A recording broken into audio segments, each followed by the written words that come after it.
welcome back to the Vertigo channel. I sincerely hope you all have been living your best lives since my last upload. We actually kind of have our biggest announcement of the channel up until this entire point. At the very recording of this video, I'm approaching 1,000 subscribers.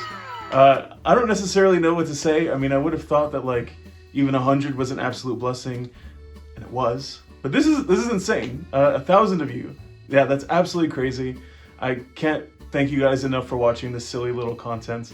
It's fun to make, and there's gonna be a lot more of it. I'm sure you guys noticed, but the intro music was actually different. Per the recommendation of one of my subscribers, I shortened it and kind of made it a little bit different, easier to digest. And the song was called Blimp Cities. It was made by this guy, myself. I like making music. I do it a lot in my spare time. My old intro was me playing bass, which I love playing bass. But let's really get into the content of today's video. For today, I'm actually going to kind of omit some of the opening speech stuff that I do in some of these videos. I will reiterate again, like I did in the last video, that this one is actually kind of a continuation of the Client File series. I think this would technically be episode 5. So we're on episode 5 of the Client Files. The match for today is, it's kind of a favorite of mine. So it features me as the banjo and my brother Novel as the K-roll. And we are going up against a Simon and a Sephiroth, which is a classic forest creatures versus humans Vertigo matchup. So we're gonna get right into it. The title of the video is going to make a bit more sense as the video goes on. I'll show you the match and we'll see what conclusions we can draw after. And welcome back today to another match. Today we have a physical contest between Simon Belmont, Vampire Hunter, and Merryweather Sephiroth, the One-Winged Angel. And they are going up against a couple of forest creatures, a bear and a crocodile.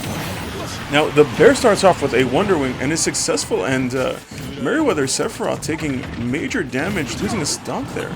And a gooey bomb has entered the stage. The bear launches it onto the Vampire Hunter. He doesn't know what to do. He's trying to get on the crocodile. He techs. No! He goes straight into the blast zone on the right side there.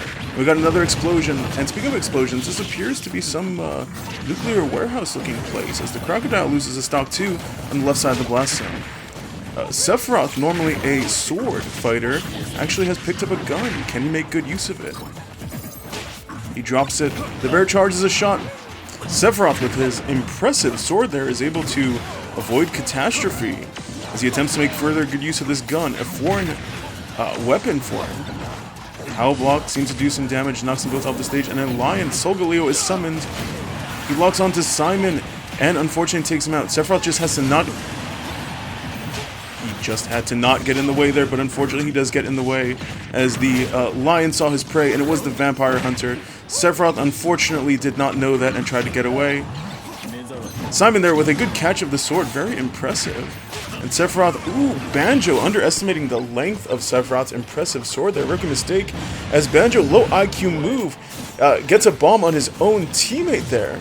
Will that have repercussions? They're going back and forth. Banjo picks up the sword again. K-roll has a banana.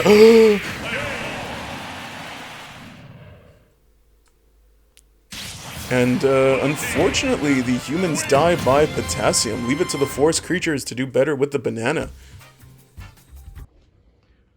Our dear, dear rivals, taken out by a potassium bullet going no more than 3 miles an hour. Why couldn't they just eat it? Or at least chop at it successfully? They're going, hut, hut, hut, hut, hut, hut, just swinging at the air. Dude, hit the freaking banana. But nonetheless, this brings us to the topic of the video, which is picky eaters and exploding bananas. So humans and bananas have quite an interesting history. They're famously the favorite food of our close evolutionary ancestors, monkeys and gorillas, and yet are enjoyed by a large variety of humans as well. Well, not all humans. This human actually hates eating bananas. I know it's crazy to say. I know there are banana super fans out there. I actually do really like banana flavored things. You know, give me a banana flavored milkshake or banana smoothie, banana cookies, banana bread. I love all that stuff. But bananas, that's a whole different thing. So my task for the remainder of the video is going to be giving you guys a little insight into ARFID and I will be doing it while eating a banana. So I want to make sure I keep the banana in the shot for as much as I can. I think this is how you peel Look it. at this dude. Wait till you see the. What the? What? No, no, no, no. Okay, so I got it open. It took a couple tries. I think this is slightly overripe, so let's see what happens. So ARFID is a disorder that means avoidant restrictive food intake disorder. And it is quite common in kids, though sometimes kids who display ARFID type characteristics actually kind of grow out of it. Maybe they're just designated as picky eaters as kids, and when they grow up, they're able to sufficiently expand their palate.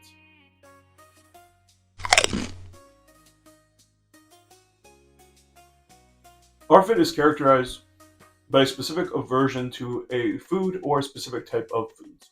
Now, this can be based on scent, it can be based on color, the perceived texture, how it feels when it's in your mouth, how it feels when you're chewing it.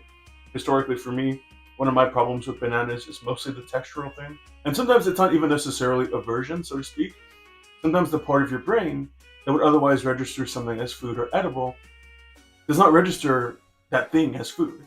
I mean, someone could, for example, see a perfectly nice cooked, juicy steak on a plate, and not for any ethical reasons, but they would act as though if you asked them to take a bite of the steak, in their mind, how they think about it is, well, you might as well ask me to take a bite of my pillow, or a chair, or a poster. It's just something that the brain isn't categorically recognizing as food. You know, I always thought it was funny that, like, for the most part, babies don't really need to be taught what's edible. You just kind of like put little pieces of Cheerios in front of them and somehow they know it's food. Sure, there are babies who I guess will eat like dust and stuff off the floor. I know that happens. But that, if continued for long periods of time, could lead to something called pica, which is kind of the opposite of something we're talking about here. Pica is like when you're registering things that aren't typically considered as edible as food.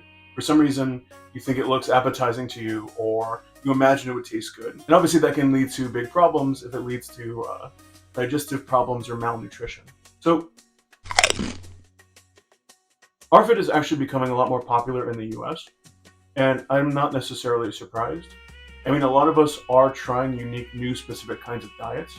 You know, there's plant-based, vegan, carnivore, keto, paleo, MK-Leo, Dobofeo. We're all kind of trying these new diets, and sometimes in our brain, it's making it really, really hard to consume foods outside of the diet if we treat the diet too rigidly. I can't say I blame people, honestly. I mean, a lot of stuff that's in our food is probably pretty bad. You know, I think there's corn syrup in everything. We're completely inundated with sugar nonstop. It's actually insane how much sugar we eat. Now, there's a philosophical question as to just because, like, someone has a strong preference for a certain kind of food, it doesn't necessarily mean it goes into the category of disorder. For something to really, truly be a disorder, it needs to, number one, cause you, the individual, sufficient distress for it to be disordered. In the case of ARFID, it needs to actually prevent you from accessing your basic nutrients. Whether or not someone actually, chooses to seek help, typically one of the best ways to counter ARFID, along with a lot of other types of problems, is basically exposure therapy. I mean, this is kind of, hey, I'm almost done. This is kind of what I'm doing for you guys at the moment. Here's the thing though, I'm combining something non-preferred, which is eating this banana, with something preferred. I like talking about this stuff. I like having these conversations with all of you guys. You're basic. So I'm basically pairing a non-preferred stimulus with a preferred one, and it's desensitizing me to it in a way that would be much harder if I just decided to eat bananas just by itself, and that's it. The goal is to soften the blow and also make you believe that you can do it. And with CBT, cognitive behavior therapy, and a bunch of others, there's a lot of different ways in which people with ARFID or people who are just picky eaters trying to learn how to eat more foods could get support and help change their beliefs and emotions and internal reactions surrounding different foods. So basically what I want to say in conclusion is that if you struggle with ARFID or if you struggle being a picky eater, don't give up. I mean, there's a reason why people who believe in themselves are more likely to accomplish things than people who don't. I mean, if you believe that you can change, regardless of the whole free will conversation, you're more likely to believe that you can actually do the thing that you want to do. So take care of yourself, be patient, accept what's not within your control, surround yourself with good people and a good community, and you can frickin' do anything, man. So anyways, thank you so much. I've been Vertigo. This has been my very short take on ARFID. I'll see you guys next time. Peace.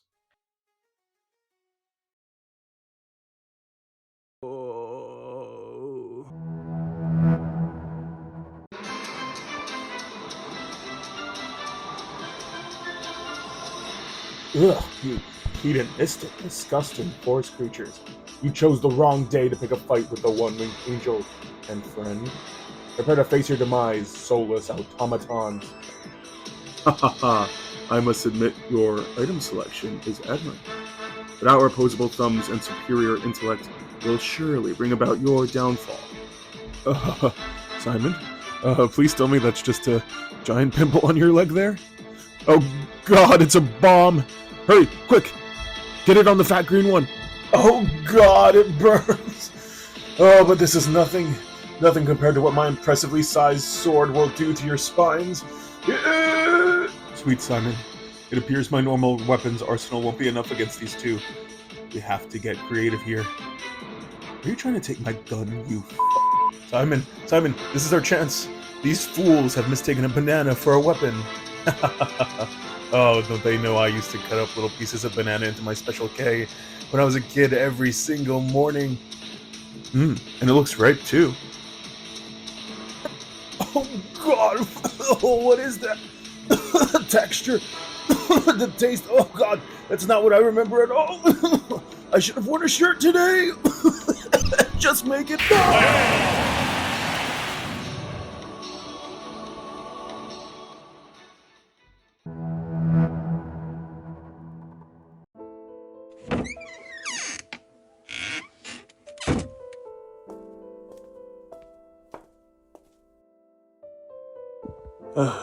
Vertigo, you came to visit me?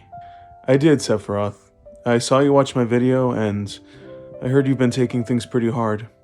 I just don't get it. What happened to me there?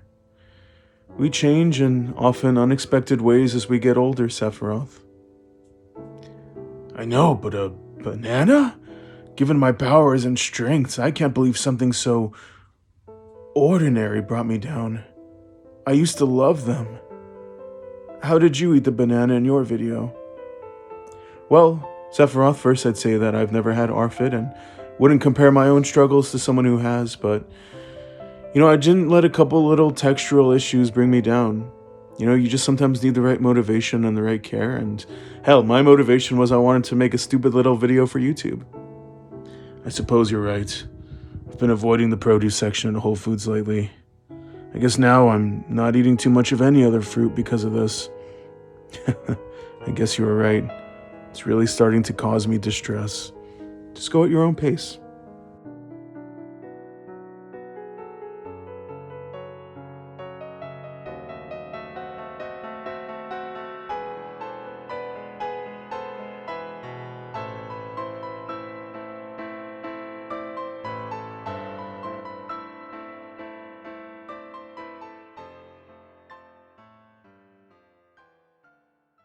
By the way, Sephiroth, what even happened to Simon? Oh, sweet Simon wasn't so lucky. He's been so resentful and angry. Last I checked, he even got arrested for throwing bananas at the bears at the Philadelphia Zoo. Come! I vanquish the darkness!